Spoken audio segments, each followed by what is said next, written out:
जय हिंद, नमस्कार। स्वागत आप सभी दोस्तों का आज की इस महत्वपूर्ण क्लास में। दोस्तों, आज हम यूनियन बजट से बनने वाले सभी महत्वपूर्ण प्रश्नों को एक प्रॉपर सीक्वेंस में देखेंगे, जिससे आपके दिमाग में सारा डाटा एक प्रॉपर सीक्वेंस में बैठे और आप कोई भी एग्जाम दें तो इस टॉपिक से आपको कोई प्रॉब्लम ना हो। तो चलिए दोस्तों, आज के पहले क्वेश्चन के साथ शुरू करते हैं आज का क्लास। पहला क्वेश्चन है आपसे, वित्त वर्ष 2026-27 के केंद्रीय बजट का जो कुल आकार है वो कितना है? तो दोस्तों, इसका जो सही जवाब है वो है आपका ऑप्शन बी, 53.47 लाख करोड़ रुपए का। ठीक है, याद रखिएगा। दूसरा क्वेश्चन देखिए आपसे क्या है। आपसे दूसरा प्रश्न है, केंद्रीय बजट के अनुसार सरकार की जो प्राप्तियां हैं यानी कि आय में सबसे बड़ा हिस्सा किस मद से आता है? तो दोस्तों, पैसे सबसे अधिक कहां से आते हैं, ऐसा आपसे प्रश्न है। तो ऑप्शन सी इसमें करेक्ट है। बाजार, उधारी और अन्य जो देयताएं हैं वहां से सबसे अधिक प्राप्तियां होती हैं सरकार को। चलिए अगला प्रश्न देखिए आपसे क्या है। आपसे प्रश्न है दोस्तों, सरकार की आय के प्रमुख स्रोतों के संदर्भ में निम्नलिखित में से कौन सा विकल्प उनके प्रतिशत के घटते क्रम को सही ढंग से दर्शाता है? तो दोस्तों, यहां पे बात हो रही है प्रतिशत के घटते क्रम में। ठीक है, जहां से सरकार की आय बनती है उसका एक प्रॉपर सीक्वेंस आपको लगाना है। तो दिए गए ऑप्शन में दोस्तों ऑप्शन ए आपका करेक्ट है। ठीक है, यानी कि आयकर सबसे अधिक आता है, उसके बाद निगम कर आता है, उसके बाद जीएसटी और अन्य कर आते हैं, और गैर कर राजस्व सबसे लास्ट में आता है। ऑप्शन ए आपका करेक्ट होगा। ठीक है, क्वेश्चन नंबर 4 में आपसे देखिए क्या पूछा गया है। बजट 2026-27 के तहत सरकार अपने कुल पैसों का सबसे अधिक हिस्सा यानी 22% किस मद पर खर्च करती है? दोस्तों, क्वेश्चन नंबर 4 का सही जवाब है राज्यों का जो कर होता है, राज्यों को जो कर देती है सरकार और शुल्कों में जो हिस्सा देती है। ठीक है, तो state share of taxes and duties, उसमें सबसे अधिक 22% खर्च होता है। दोस्तों, अगला प्रश्न क्या है आपसे, पढ़िए इसको। सरकार अपने कुल खर्च का कितना प्रतिशत हिस्सा केवल ब्याज भुगतान पर व्यय करती है?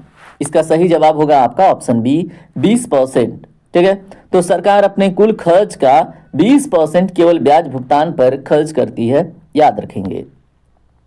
अगला प्रश्न क्या है आपसे, बजट 2026-27 के लिए जो अनुमानित राजकोषीय घाटा है सकल घरेलू उत्पाद का कितना प्रतिशत रहने का अनुमान है? दोस्तों, प्रश्न संख्या 6 का सही जवाब है आपका ऑप्शन बी, 4.3%। ठीक है, यह है फिस्कल डेफिसिट का अनुमानित लक्ष्य। अब यहाँ पे देखिए एफआरबीएम एक्ट 2016 का जो नया प्रावधान है उसको 3% के आसपास ही रखना है या उससे नीचे रखना है फिस्कल डेफिसिट। ठीक है, तो याद रखेंगे ये भी बात। अगला प्रश्न है आपसे, 16वें वित्त आयोग का जो आधिकारिक कार्यकाल है वो क्या निर्धारित किया गया है? दोस्तों, क्वेश्चन नंबर 7 का जवाब है 2026 से लेकर 2031 तक। ऑप्शन बी आपका करेक्ट होगा। क्वेश्चन नंबर 8 देखिए क्या है आपसे, 16वें वित्त आयोग के अध्यक्ष के रूप में किसे नियुक्त किया गया है? इसका सही जवाब है दोस्तों डॉक्टर अरविंद पनगड़िया जी को। ऑप्शन बी आपका करेक्ट होगा। क्वेश्चन नंबर 9 है आपसे, 16वें वित्त आयोग द्वारा केंद्रीय करों के विभाज्य पूल डिवीजन पूल में राज्यों को कितना प्रतिशत हिस्सा हस्तांतरित करने की सिफारिश की गई है? तो दोस्तों, क्वेश्चन नंबर 9 का राइट आंसर है 41%। ऑप्शन बी आपका करेक्ट होगा। अगला प्रश्न है आपसे, बजट अगर हम बात करें बजट में किए गए नए बदलावों के अनुसार अब शेयरों के जो बायबैक हैं, ठीक है, तो शेयर बायबैक से होने वाली आय को किस रूप में टैक्स किया जाएगा? तो दोस्तों, शेयरों के जो बायबैक हैं उससे होने वाली आय को अब किस रूप में टैक्स किया जाएगा? बहुत इंपॉर्टेंट क्वेश्चन है। सही जवाब है इसमें इसे कैपिटल गेन टैक्स माना जाएगा। ठीक है, तो ऑप्शन सी इसमें आपका करेक्ट होगा। क्वेश्चन नंबर 11 क्या है आपसे, जो न्यूनतम वैकल्पिक कर है मिनिमम अल्टरनेटिव टैक्स है जिसको हम बोलते हैं मैट, इसकी वर्तमान दर को घटाकर अब कितना प्रतिशत कर दिया गया है? तो मेरे दोस्त अब ये 14% हो गया है। ऑप्शन बी आपका करेक्ट होगा। ठीक है, क्वेश्चन नंबर 12 देखिए क्या है आपसे, देश में एक नया और सरल आयकर अधिनियम इनकम टैक्स एक्ट किस तारीख से लागू करने की घोषणा की गई है? तो दोस्तों, क्वेश्चन नंबर 12 का सही जवाब है ऑप्शन बी, 1 अप्रैल 2026 से। ठीक है, तो ये डेट भी आपसे इंपॉर्टेंट है, पूछ लिया जाएगा। बजट में जो खादी और ग्रामोद्योग है, ठीक है, खादी और ग्रामोद्योग को बढ़ावा देने के लिए निम्नलिखित में से किस विशेष योजना की घोषणा की गई है? तो दोस्तों सही जवाब क्या होगा? सही जवाब है आपका महात्मा गांधी ग्राम स्वराज योजना। ठीक है, तो बजट में खादी और ग्राम उद्योग को बढ़ावा देने के लिए महात्मा गांधी ग्राम स्वरोज क्या है स्वराज योजना, ठीक है, चालू की गई है। अभी तक अगर आप वीडियो में बने हुए हैं, वीडियो आपको पसंद आ रही तो वीडियो को लाइक कर लीजिए। आप नए हैं तो सब्सक्राइब करके जीएस फोकस फैमिली का पार्ट जरूर बनिएगा। ठीक है, यहाँ पे आपको बिल्कुल ऑथेंटिक और बहुत ही कम समय में कंटेंट दिया जाता है। अगला क्वेश्चन है सूक्ष्म लघु और मध्यम उद्यमों यानी कि एमएसएमईज की सहायता के लिए सरकार द्वारा कितने रुपए का इक्विटी फंड आवंटित किया गया है? तो दोस्तों क्वेश्चन नंबर 14 के लिए जो सही जवाब है वो है 100 करोड़ रुपए। ठीक है, तो ऑप्शन बी आपका यहाँ पे सही हो जाता है। दोस्तों प्रश्न संख्या 15 क्या है आपसे? एमएसएमईज के समय पर नकदी सहायता या लिक्विडिटी सपोर्ट सुनिश्चित करने के लिए निम्नलिखित में से किस प्लेटफॉर्म का उपयोग किया जाता है? इसका सही जवाब है दोस्तों ऑप्शन बी जेम पोर्टल का। ठीक है, तो ऑप्शन बी आपका करेक्ट होगा।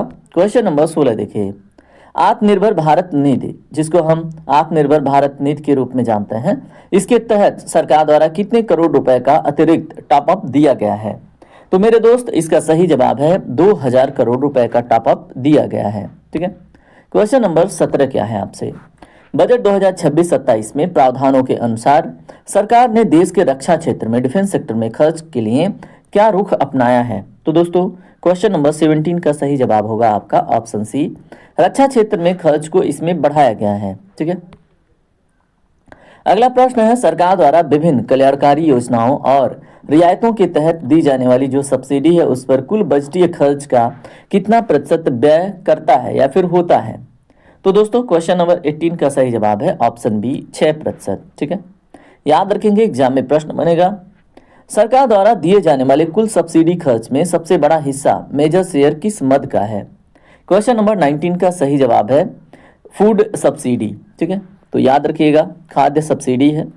क्वेश्चन नंबर 20 देखिए क्या है आपसे प्रश्न है दोस्तों, सरकार ने वित्तीय स्थिरता बनाए रखने के लिए वर्ष 2030 तक देश के ऋण जीडीपी के अनुपात यानी डेब्ट टू जीडीपी रेशियो को कितने लाने का लक्ष्य निर्धारित किया है?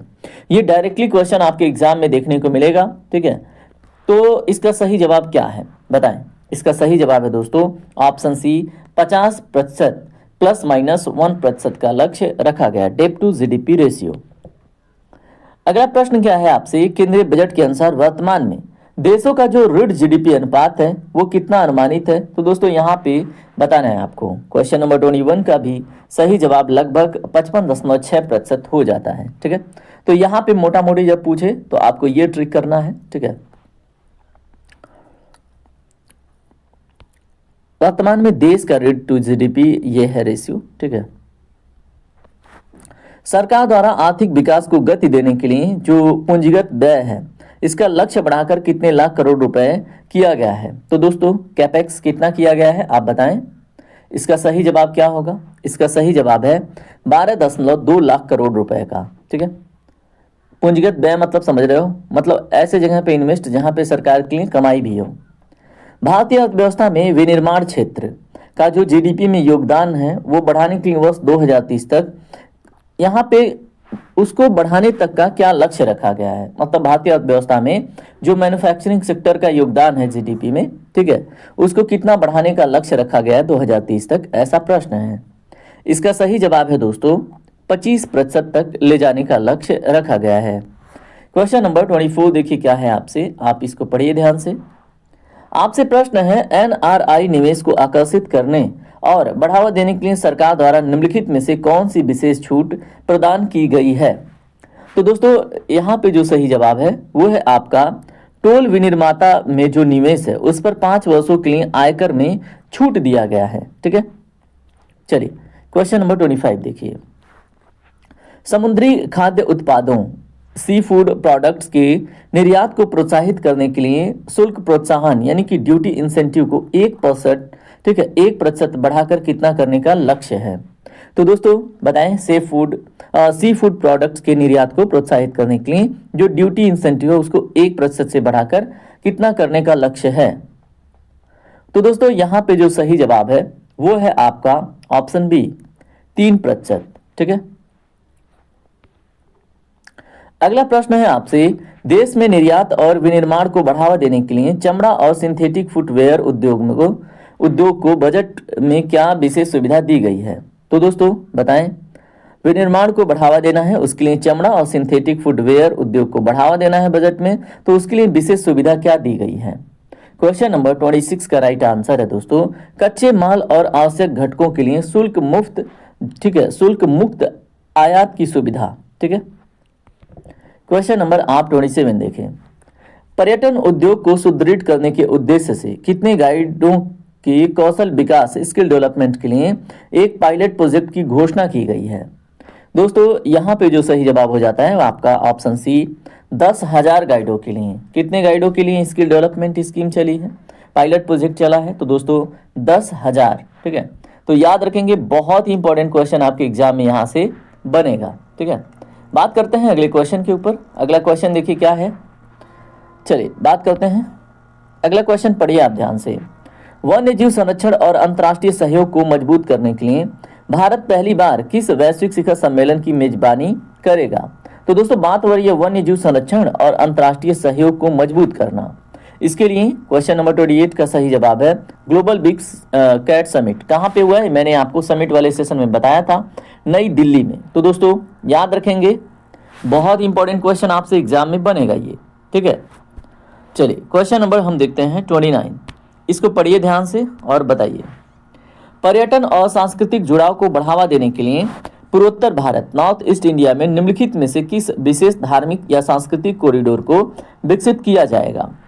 दोस्तों इसका जो सही जवाब है वो है बुद्ध सर्किट। ठीक है, तो पर्यटन और सांस्कृतिक जो जुड़ाव है उसको बढ़ावा देने के लिए पूर्वोत्तर भारत में निम्नलिखित में से जो बुद्ध सर्किट है, एक धार्मिक और सांस्कृतिक कॉरिडोर ये विकसित किया जाएगा। ठीक है, क्वेश्चन नंबर आप 30 देखिए क्या है आपसे, शहरी स्थानीय निकायों को बुनियादी ढांचे के लिए धन जुटाने में मदद करने के उद्देश्य से म्युनिसिपैलिटी बॉन्ड जारी करने पर कितने रुपए का प्रोत्साहन देने की घोषणा की गई है? तो दोस्तों शहरी स्थानीय निकायों को बुनियादी ढांचे के लिए धन जुटाने में मदद करने के उद्देश्य से म्युनिसिपल बॉन्ड जारी करने पर कितने रुपए का प्रोत्साहन देने की घोषणा की गई है? इसका सही जवाब है दोस्तों 100 करोड़ रुपए। ऑप्शन बी आपका करेक्ट होगा। क्वेश्चन नंबर 31 देखिए क्या है आपसे, देश के विद्युत क्षेत्र में सुधार लाने और उसे अधिक सुदृढ़ बनाने के लिए बजट में क्या कदम उठाए गए हैं? तो दोस्तों क्वेश्चन नंबर 31 का सही जवाब है option B, power finance corporation और ग्रामीण विद्युतीकरण निगम का पुनर्गठन। ठीक है, तो पावर फाइनेंस कारपोरेशन और ग्रामीण विद्युतीकरण निगम का पुनर्गठन किया गया है। ठीक है, तो ये बात आप याद रखिएगा। अगला प्रश्न क्या है आपसे, पढ़िए ध्यान से, विदेशी निवेश और व्यापार को सुगम बनाने के लिए जो फेमा नियमों के साथ क्या करने का निर्णय लिया गया है? तो बताएं। क्वेश्चन नंबर 32 का सही जवाब है दोस्तों, नियमों की एक व्यापक समीक्षा की जाएगी। ऑप्शन सी आपका करेक्ट होगा। अगला प्रश्न है आपसे, कारपोरेट बॉन्ड मार्केट को अधिक गतिशील और आकर्षक बनाने के लिए निम्नलिखित में से किस नई सुविधा की शुरुआत की गई है? तो दोस्तों कॉर्पोरेट बॉन्ड जो मार्केट है उसको अधिक गतिशील और आकर्षक बनाने के लिए निम्नलिखित में से किस एक नई सुविधा को, ठीक है, शुरू किया गया है? इसका सही जवाब होगा ऑप्शन डी, रिटर्न स्वाइप की शुरुआत। ठीक है, तो ऑप्शन डी आपका करेक्ट होगा।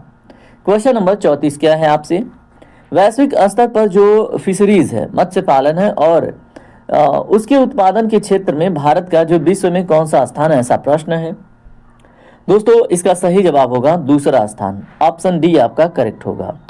क्वेश्चन नंबर 35 देखिए क्या है, देश में डेयरी और पशुपालन के क्षेत्र को बढ़ावा देने के लिए सरकार द्वारा क्या सहायता दी जाएगी? दोस्तों इसका जो सही जवाब है वो ऋण संबंधित जो पूंजीगत सब्सिडी है यानी क्रेडिट लिंक्ड कैपिटल सब्सिडी दी जाएगी। ऑप्शन ए आपका करेक्ट होगा। ठीक है, तो देश में डेयरी और पशुपालन क्षेत्र को बढ़ावा देने के लिए ऋण संबंधित पूंजीगत सब्सिडी दी जाएगी। दोस्तों यहाँ पे अगला क्वेश्चन देखिए क्या है, बजट में घोषित विशेष भारतीय काजू और कोको कार्यक्रम का मुख्य उद्देश्य क्या निर्धारित किया गया है?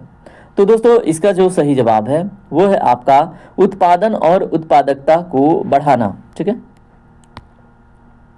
अगला प्रश्न है आपसे, आप इसको पढ़े, जल संरक्षण के साथ साथ आजीविका बढ़ाने के अमृत सरोवरों का निम्नलिखित में से किस कार्य के लिए उपयोग किया जाएगा?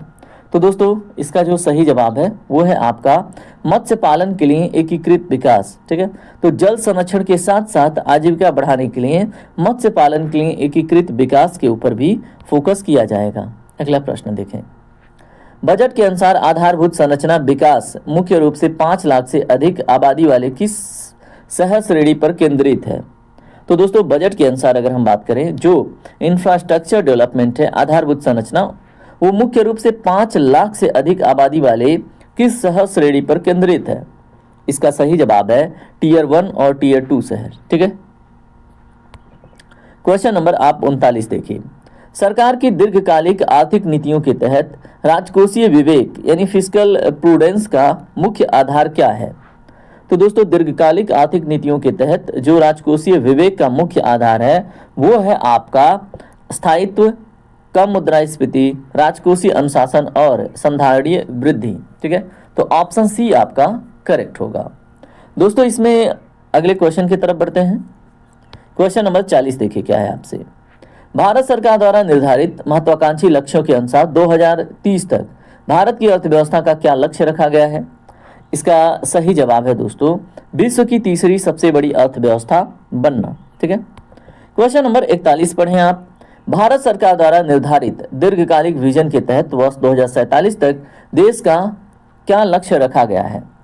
दोस्तों क्वेश्चन नंबर 41 का सही जवाब है ऑप्शन बी, एक विकसित राष्ट्र बनना। ठीक है, तो भारत सरकार द्वारा निर्धारित दीर्घकालिक विजन के तहत वर्ष 2047 तक देश का लक्ष्य है एक विकसित राष्ट्र बनना। ठीक है, क्वेश्चन नंबर 42 देखिए क्या है आपसे, देश के प्रत्यक्ष कर डायरेक्ट टैक्स के संदर्भ में क्या पिछले 5 वर्षों में इसके जीडीपी अनुपात टैक्स टू जीडीपी रेशियो में वृद्धि दर्ज की गई है?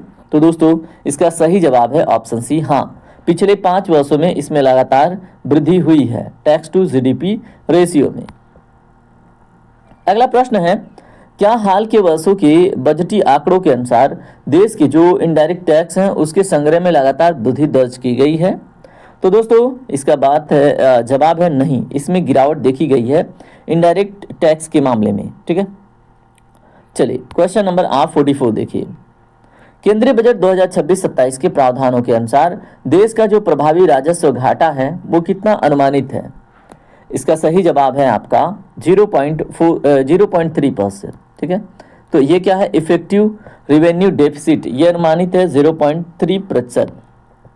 दोस्तों अगला प्रश्न है आपसे, बजट 2026-27 के तहत सरकार का जो अनुमानित प्राथमिक यानी प्राइमरी डेफिसिट है वो सकल घरेलू उत्पाद का कितना प्रतिशत है? तो दोस्तों इसका सही जवाब है आपका 0.7%। ठीक है, तो ये क्या है दोस्तों, प्राथमिक घाटा सकल घरेलू उत्पाद का कितना प्रतिशत? तो 0.7%। केंद्रीय बजट 2026-27 के मुख्य वित्तीय संकेतकों के अनुसार देश का जो राजस्व घाटा है, ठीक है, कितना रहने का अनुमान लगाया गया है? दोस्तों इसका सही जवाब क्या होगा? इसका सही जवाब है आपसे ऑप्शन ए 1.5%। ठीक है, तो केंद्रीय बजट 2026-27 के मुख्य वित्तीय संकेतकों के अनुसार देश का जो राजस्व घाटा है वो 1.5% रहने का अनुमान है। सरकार ने वित्तीय वर्ष 2026-27 के बजट के मुख्य स्तंभों को कुल कितने मूल कर्तव्यों पर आधारित किया है? तो दोस्तों बजट के मुख्य स्तंभों को कुल कितने मूल कर्तव्यों पर आधारित किया है? इसका सही जवाब है आपका 3 मुख्य कर्तव्यों पर। ठीक है, क्वेश्चन नंबर 48 है, बजट 2026-27 के आधार स्तंभ के रूप में घोषित वे 3 मुख्य कर्तव्य कौन से हैं जिन पर सरकार ने विशेष ध्यान केंद्रित किया है? दोस्तों इसका सही जवाब है आपका ऑप्शन बी, आर्थिक विकास, लोगों की आकांक्षाएं और सबका साथ सबका विकास। ठीक है, तो बजट 2026-27 के आधार स्तंभ के रूप में घोषित वे 3 मुख्य कर्तव्य कौन से हैं? ऐसा प्रश्न बने तो आर्थिक विकास पहला है, लोगों की आकांक्षाएं और सबका साथ सबका विकास तीसरा। ठीक है, तो लोगों की आकांक्षाएं, सबका साथ सबका विकास और आर्थिक विकास, ये क्या है? 3 मुख्य कर्तव्य। ठीक है दोस्तों, क्वेश्चन नंबर 49 देखिए, इस वर्ष के केंद्रीय बजट में निम्नलिखित में से किस विशेष समिति के सुझावों और सिफारिशों के अनुरूप महत्वपूर्ण घोषणाएं की गई हैं? तो दोस्तों बाबा कल्याण समिति इसमें सही जवाब होगा। ठीक है, यहाँ पे देखिए 50वां क्वेश्चन क्या है, सरकार ने बजट में प्रशासनिक और ऐतिहासिक सुधारों के तहत किस मुख्य भवन का नाम बदलने तथा उसे एक नए रूप में संदर्भित करने का उल्लेख किया है? तो दोस्तों क्वेश्चन नंबर 50 का सही जवाब होगा ऑप्शन बी। वित्त मंत्रालय के भवन को अब कर्तव्य भवन के रूप में जाना जाएगा। ठीक है, याद रखेंगे। दोस्तों क्वेश्चन नंबर 51 देखिए क्या है आपसे, कर्तव्य भवन निम्नलिखित में से किस केंद्रीय मंत्रालय के मुख्य भवन का नया नाम है? तो यहाँ पे जो सही जवाब है वो है वित्त मंत्रालय। ठीक है, तो वित्त मंत्रालय के नाम को बदलकर कर्तव्य भवन किया गया है, याद रखिएगा। वर्तमान वित्त मंत्री द्वारा संसद में लगातार पेश किया गया यह कौन सा बजट है? तो मेरे दोस्त इसका सही जवाब हो जाता है आपका ऑप्शन डी, 9वां बजट है। ठीक है, क्वेश्चन नंबर 53 देखिए क्या है आपसे, बजट 2026-27 के विजन डॉक्यूमेंट्स में भारत के विकास के लिए अगले कितने वर्षों का एक व्यापक रोड मैप प्रस्तुत किया गया है? दोस्तों क्वेश्चन नंबर 53 का सही जवाब है ऑप्शन सी, अगले 25 वर्षों का। ठीक है, तो विजन डॉक्यूमेंट्स में भारत के विकास के लिए अगले 25 वर्षों का एक व्यापक रोड मैप प्रस्तुत किया गया है। क्वेश्चन नंबर 54, बजट में समग्र विकास सुनिश्चित करने के लिए किन 3 कर्तव्यों को मुख्य प्राथमिकता दी गई है?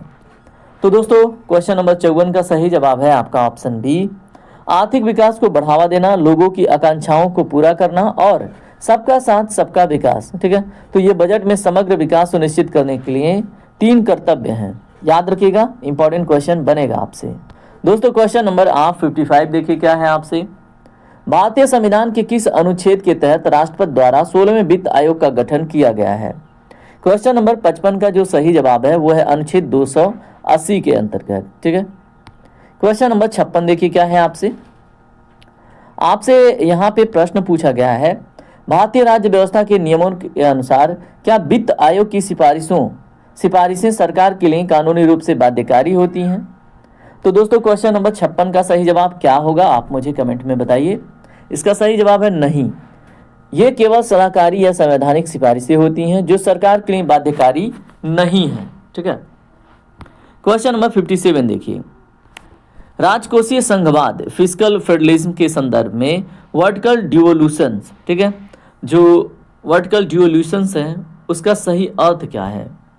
दोस्तों आपसे ये डायरेक्टली प्रश्न बने तो आप याद रखेंगे, केंद्र सरकार से राज्य सरकार को जो हस्तांतरित किया जाने वाला केंद्रीय कर होता है। ठीक है, तो यही है फिस्कल फेडरलिज्म के संदर्भ में वर्टिकल डिवोल्यूशन। ठीक है,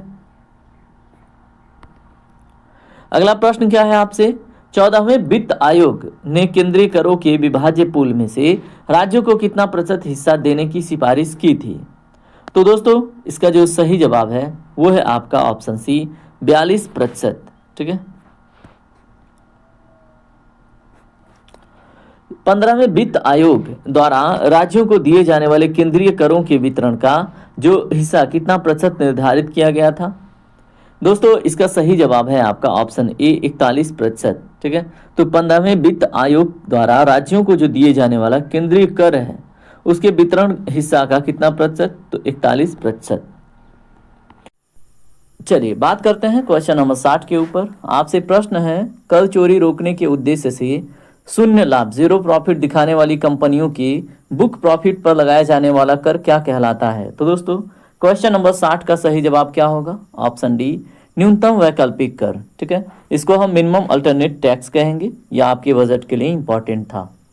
अगला क्वेश्चन है आपसे, न्यूनतम वैकल्पिक जो कर है वो क्रेडिट में कमी करने के पीछे सरकार द्वारा क्या मुख्य तर्क दिया गया है? इसका सही जवाब क्या होगा? इसका सही जवाब है दोस्तों, वित्तीय मजबूती और कर संरचना का युक्तिकरण करना। ठीक है, तो ये इसका सही तर्क दिया है सरकार ने। केंद्रीय बजट में घोषित नया और सरल आयकर अधिनियम पूरे देश में कब से प्रभावी ढंग से लागू किया जाएगा? तो दोस्तों आपको ये डेट याद रखनी है, एग्जाम के लिए इंपॉर्टेंट है, 1 अप्रैल 2026 से। ठीक है, जो न्यू इनकम टैक्स एक्ट पूरे देश में लागू होगा।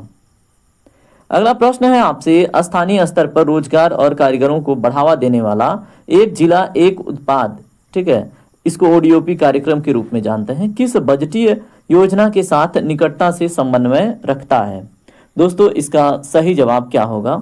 महात्मा गांधी ग्राम स्वरोजगार योजना से। तो स्थानीय स्तर पर रोजगार और कारीगरों को बढ़ावा देने वाला एक जिला एक उत्पाद कार्यक्रम, ये किस कार्यक्रम को? तो महात्मा गांधी ग्राम स्वरोजगार योजना को, ठीक है, क्या करता है? उसे निकटता से समन्वय रखता है। दोस्तों यहाँ पे क्वेश्चन नंबर 64 आपसे पूछा गया है, भारतीय अर्थव्यवस्था के आंकड़ों के अनुसार देश के सूक्ष्म, लघु और मध्यम उद्यम क्षेत्र का भारत के कुल टोटल एक्सपोर्ट में लगभग कितना प्रतिशत का योगदान है? इसका सही जवाब होगा आपका 46%। ठीक है, 46% आपको याद रखना है। दोस्तों क्वेश्चन नंबर 65 देखिए क्या है आपसे। डिजिटल बिल डिस्काउंटिंग को सक्षम करने वाले महत्वपूर्ण ऑनलाइन प्लेटफॉर्म जिसको हम ट्रेड्स कहते हैं, इसका फुल फॉर्म क्या है? दोस्तों इसका फुल फॉर्म की बात करें तो सही जवाब होगा आपका option B, trade related receivable e discounting system. ठीक है, तो ट्रेड रिलेटेड क्या है दोस्तों? Trade related receivable e discounting system इसका सही जवाब होगा। क्वेश्चन नंबर 66 देखिए क्या है। सरकार द्वारा समर्थित ट्रेड्स प्लेटफॉर्म का मुख्य और प्रत्यक्ष लाभ निम्नलिखित में से किसे मिलता है? क्वेश्चन नंबर 66 का सही जवाब है ऑप्शन सी, एमएसएमईज के को नगदी तरलता और आसान ऋण प्राप्त करने में। दोस्तों क्वेश्चन नंबर 67 है इसमें, विकसित भारत 2047 के व्यापक लक्ष्य को प्राप्त करने के लिए बैंकिंग क्षेत्र मुख्य रूप से किस माध्यम से बुनियादी ढांचे में निवेश सुनिश्चित करेगा? क्वेश्चन नंबर 67 का सही जवाब है option B, development financial institution के माध्यम से। ऑप्शन बी आपका करेक्ट होगा। क्वेश्चन नंबर 68 में आपसे पूछा गया है, स्वास्थ्य क्षेत्र में राहत देते हुए बजट के तहत कैंसर की आवश्यक दवाओं, कैंसर ड्रग्स के आयात पर सीमा शुल्क जो कस्टम ड्यूटी है उसमें क्या बदलाव किया गया है? दोस्तों क्वेश्चन नंबर 68 का सही जवाब है ऑप्शन बी, इसमें आंशिक रूप से सीमा शुल्क में छूट प्रदान की गई है। ऑप्शन बी इसमें आपका करेक्ट होगा। क्वेश्चन नंबर 69 है, सरकार ने किन प्रमुख महारत्न का दर्जा प्राप्त कंपनियों के संगठनात्मक पुनर्गठन रीस्ट्रक्चरिंग का प्रस्ताव बजट में रखा है? क्वेश्चन नंबर 69 का सही जवाब है option D, power finance corporation और रूरल इलेक्ट्रिफिकेशन कारपोरेशन को। ठीक है, तो ऑप्शन डी आपका करेक्ट होगा। क्वेश्चन नंबर 70 क्या है आपसे, आर्थिक स्थिरता को बनाए रखने के लिए सरकार द्वारा राजकोषीय विवेक फिस्कल जो प्रूडेंस है कि कौन से 4 मुख्य आधार स्तंभ रेखांकित किए गए हैं सरकार के द्वारा? तो इसका सही जवाब है आपका ऑप्शन बी, स्थायित्व, राजकोषीय अनुशासन, कम मुद्रास्फीति और संधारणीय वृद्धि सस्टेनेबल ग्रोथ को। तो ऑप्शन बी यहाँ पे आपका करेक्ट होगा। क्वेश्चन नंबर 71 है आपसे, गोल्ड लॉक इकोनॉमी, तो गोल्डी लॉक इकोनॉमी एक्चुअली के संदर्भ में वर्तमान में वैश्विक स्तर पर भारत की स्थिति क्या है? दोस्तों यहाँ पे जो सही जवाब है वो है विश्व की सबसे तेजी से बढ़ती अर्थव्यवस्था, तो फास्टेस्ट ग्रोइंग इकोनॉमी यहाँ पे करेक्ट आंसर हो जाता है। अगला प्रश्न है आपसे, जलवायु परिवर्तन से निपटने के वैश्विक प्रयासों के तहत भारत ने किस वर्ष तक शून्य कार्बन उत्सर्जन नेट का जीरो इमिशन का मुख्य लक्ष्य निर्धारित किया है? इसका सही जवाब है आपका वर्ष 2070 तक। ऑप्शन डी आपका करेक्ट होगा। क्वेश्चन नंबर 73 में है आपसे, हरित ईंधन को बढ़ावा देने के लिए जैव एथेनॉल मिश्रण एथेनॉल ब्लेंडिंग का प्रयोग अब किस विशेष ईंधन तक विस्तारित करने की बात की गई है? दोस्तों क्वेश्चन नंबर 73 का राइट आंसर है option B, air turbine fuel तक। ठीक है, तो आप एटीएफ तक याद रखेंगे। अगला प्रश्न क्या है आपसे, नवीकरणीय ऊर्जा के विस्तार के तहत सौर ऊर्जा सोलर एनर्जी के क्षेत्र में भारत के सामने वर्तमान में सबसे बड़ी तकनीकी चुनौती क्या है? तो दोस्तों बताएं, ये तो बहुत ही इंपॉर्टेंट क्वेश्चन आपके एग्जाम के लिए हो जाता है। इसका सही जवाब है दोस्तों, सौर ऊर्जा के संरक्षण और भंडारण की जो समस्या है यही सबसे बड़ी तकनीकी चुनौती है। क्वेश्चन नंबर 75 में आपसे पूछा गया है, सरकार द्वारा जन कल्याणकारी योजनाओं में डीबीटी डायरेक्ट बेनिफिट ट्रांसफर और जैम ट्रिनिटी का व्यापक उपयोग क्यों किया जा रहा है? दोस्तों क्वेश्चन नंबर 75 का सही जवाब क्या होगा? इसका सही जवाब है ऑप्शन बी, नागरिकों को सरकारी लाभ सीधे और पारदर्शी तरीके से पहुंचाने के लिए। ठीक है, तो सरकार द्वारा जन कल्याणकारी योजनाओं में डायरेक्ट बेनिफिट ट्रांसफर और जैम ट्रिनिटी का व्यापक उपयोग नागरिकों को सरकारी लाभ सीधे उन पारदर्शी तरीके से पहुंचाने के लिए प्रयोग किया जा रहा है। बजट 2026-27 में जो पूंजीगत व्यय है यानी जो कैपेक्स है उस पर विशेष जोर दिए जाने का मुख्य आर्थिक कारण क्या है? दोस्तों इसका मुख्य आर्थिक कारण है सार्वजनिक निवेश बढ़ाकर आधारभूत संरचना विकसित करने के लिए। ठीक है, क्वेश्चन नंबर 77 है आपसे, देश में मुद्रास्फीति नियंत्रण के लिए सरकार और रिजर्व बैंक द्वारा मुख्य रूप से किस मुद्रास्फीति दर को सूचकांक माना गया है? तो दोस्तों क्वेश्चन नंबर 77 का सही जवाब है option B, consumer price index headline मुद्रास्फीति को। ठीक है, तो देश में मुद्रास्फीति नियंत्रण के लिए सरकार और रिजर्व बैंक द्वारा मुख्य रूप से किस मुद्रास्फीति दर को सूचकांक माना गया है? तो दोस्तों सीपीआई और हेडलाइन मुद्रास्फीति को। क्वेश्चन नंबर आप 78 में देखिए क्या है। बजट में उल्लेखित नीतिगत सुधारों की सुधार एक्सप्रेस के माध्यम से सरकार का दीर्घकालिक लक्ष्य क्या है? तो दोस्तों सुधार एक्सप्रेस के माध्यम से सरकार का दीर्घकालिक लक्ष्य आपसे पूछा जाए तो आप 2047 तक विकसित राष्ट्र बनने की प्रक्रिया को तेज करना, ये बात आप जवाब में देंगे। क्वेश्चन नंबर 79 देखिए क्या है। भारत सरकार की रणनीतिक रोड मैप के अनुसार भारत किस वर्ष तक विश्व की तीसरी सबसे बड़ी अर्थव्यवस्था बनने का लक्ष्य रखता है? दोस्तों इसका सही जवाब है वर्ष 2040 तक। ऑप्शन सी आपका करेक्ट होगा। क्वेश्चन नंबर 80 क्या है आपसे। बजट में घोषित जो रेयर अर्थ परमानेंट मिशन है, रेयर अर्थ परमानेंट मिशन को शुरू करने का प्राथमिक उद्देश्य क्या है? दोस्तों क्वेश्चन नंबर 80 का सही जवाब है ऑप्शन बी, आयात निर्भरता कम करने और घरेलू खनन, डोमेस्टिक जो माइनिंग है उसको बढ़ावा देने के लिए। ठीक है, चलिए क्वेश्चन नंबर आप 81 देखिए क्या है आपसे प्रश्न है। देश में रासायनिक उद्योग को बढ़ावा देने के लिए सरकार ने कितने समर्पित रासायनिक पार्क बनाने की घोषणा की है? दोस्तों क्वेश्चन नंबर 81 का जो राइट आंसर है वो है आपका ऑप्शन बी 3। क्वेश्चन नंबर 82 में आपसे पूछा गया है भारत को इलेक्ट्रॉनिक्स और चिप डिजाइनिंग का हब बनाने के लिए इंडिया सेमीकंडक्टर मिशन का कौन सा नया वर्जन शुरू किया गया है? तो दोस्तों क्वेश्चन नंबर 82 का राइट आंसर है विजन 2.0। ऑप्शन बी आपका करेक्ट होगा। क्वेश्चन नंबर 83 में भारतीय अर्थव्यवस्था के विकास को गति देने के लिए जो मैन्युफैक्चरिंग सेक्टर है उसकी हिस्सेदारी को वर्ष 2030 तक जीडीपी का कितना प्रतिशत करने का लक्ष्य रखा गया है? दोस्तों इसका सही जवाब है 25%। ऑप्शन सी आपका करेक्ट होगा।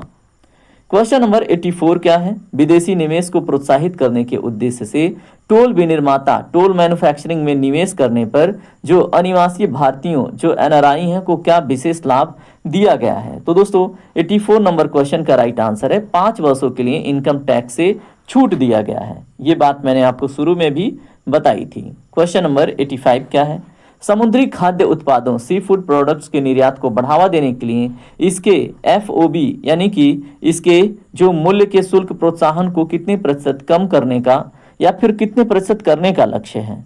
तो दोस्तों क्वेश्चन नंबर 85 का जो राइट आंसर है वो क्या होगा? इसका राइट आंसर है ऑप्शन ए 1% से बढ़ाकर 3% करना। ठीक है, क्वेश्चन नंबर 86 में आपसे पूछा गया है चमड़ा और वस्त्र उद्योग लेदर एंड टेक्सटाइल इंडस्ट्री में निर्यातकों को जो बड़ी राहत देने के उद्देश्य से, ठीक है, कच्चे माल के निर्यात के लिए समय सीमा को कितना बढ़ाया गया है? तो दोस्तों यहाँ पे सही जवाब क्या होगा? 86 का राइट आंसर है 6 माह से बढ़ाकर 1 वर्ष। ठीक है, तो चमड़ा और वस्त्र उद्योग में निर्यातकों को बड़ी राहत देते हुए कच्चे माल के निर्यात के लिए समय सीमा को कितना बढ़ाया गया है? तो 6 माह से अब 1 वर्ष तक। अगला प्रश्न क्या है आपसे। घरेलू विनिर्माण और इलेक्ट्रॉनिक्स उपकरणों की जो असेंबलिंग है उस को किफ़ायती बनाने के लिए माइक्रोवेव ओवन के पुर्जों पर सीमा शुल्क में क्या राहत दी गई है? तो दोस्तों बताएं इसका सही जवाब क्या होगा? इसका सही जवाब है आपका बेसिक शुल्क में पूर्ण छूट दिया गया है। ठीक है, क्वेश्चन नंबर 88 क्या है आपसे। भारत को विमानन क्षेत्र का जो एमआरओ हब बनाने के उद्देश्य से एयरक्राफ्ट की मरम्मत और उसके कल पुर्जों के लिए किस प्रकार की रियायत दी गई है? दोस्तों इसका सही जवाब है आपका आयातित कच्ची सामग्रियों पर सीमा शुल्क में छूट दी गई है। ऑप्शन बी आपका करेक्ट होगा। क्वेश्चन नंबर 89 आपसे पूछा गया है विशेष आर्थिक क्षेत्रों स्पेशल इकोनॉमिक जोन के व्यापक नीतिगत सुधारों और आधुनिकीकरण के लिए सरकार ने निम्नलिखित में से किसकी सिफारिशों को लागू किया है? 89 नंबर क्वेश्चन का राइट आंसर क्या है? ऑप्शन बी बाबा कल्याण समिति। ये मैंने आपको बताया था कि इस बार बजट का जो एलोकेशन हुआ है, क्षेत्रों में जो बंटवारा हुआ है, उसके लिए बाबा कल्याण समिति के ही रिकमेंडेशन को फॉलो किया गया है। ठीक है, तो विशेष आर्थिक क्षेत्र के व्यापक नीतिगत सुधारों और आधुनिकीकरण के लिए सरकार ने बाबा कल्याण समिति के सिफारिशों को लागू किया है। ठीक है, क्वेश्चन नंबर 90 है संस्कृत कला और रचनात्मक उद्योगों से जुड़ी जो ऑरेंज इकोनॉमी है के माध्यम से सरकार ने वर्ष 2030 तक कितने रोजगार सृजन का महत्वाकांक्षी लक्ष्य रखा है? Very very important question. तो दोस्तों सही जवाब है इसमें 20 मिलियन रोजगार। ठीक है, तो ऑप्शन सी आपका करेक्ट होगा। क्वेश्चन नंबर 91 है आपसे बजट घोषणाओं के अनुसार देश के 15,000 माध्यमिक विद्यालयों में निम्नलिखित में से क्या स्थापित किया जाएगा? क्वेश्चन नंबर 91 का सही जवाब है option B, AVG content creator प्रयोगशालाएं। ठीक है, तो याद रखिएगा। क्वेश्चन नंबर आप 92 देखिए।